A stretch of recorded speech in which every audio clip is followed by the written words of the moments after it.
BRS MLC Kalvakuntla Kavitha rows avenue కోర్టులో మరో petition దాఖలు చేశారు.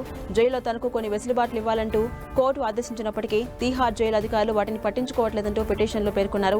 తనకు ఇంటి భోజనంతో పాటు బట్టలు, బెడ్షీట్స్, బుక్స్, బ్లాంకెట్స్ అనుమతించట్లేదని తెలిపారు. జైలు అధికారుల తీరుపై తగిన చర్యలు తీసుకోవాలని ఆమె న్యాయస్థానాన్ని కోరారు. ఈ పిటిషన్ను పరిశీలించిన ధర్మాసనం రేపు విచారణ జరుపుతామని తెలిపింది. మరోవైపు తీహార్ జైల్లో ఉన్న ఎమ్మెల్సీ కవితను ఆమె భర్త అనిల్ ములాఖత్లో కలిశారు. కవిత యోగక్షేమాలు అడిగి తెలుసుకున్నారు. ధైర్యంగా ఉండాలని, కోర్టు ఆదేశాల ప్రకారం అన్ని సదుపాయాలు కల్పిస్తామని చెప్పారు. ఏప్రిల్ 1న కవిత మధ్యంతర బెయిల్ పిటిషన్ విచారణ జరగబోతోంది. న్యాయ సలహా తీసుకుంటున్నట్టుగా కవితతో అనిల్ చెప్పారు. తాను ధైర్యంగానే ఉన్నానని భర్తకు చెప్పారు కవిత. పిల్లల విషయంలో భర్తకు జాగ్రత్తలు చెప్పారు.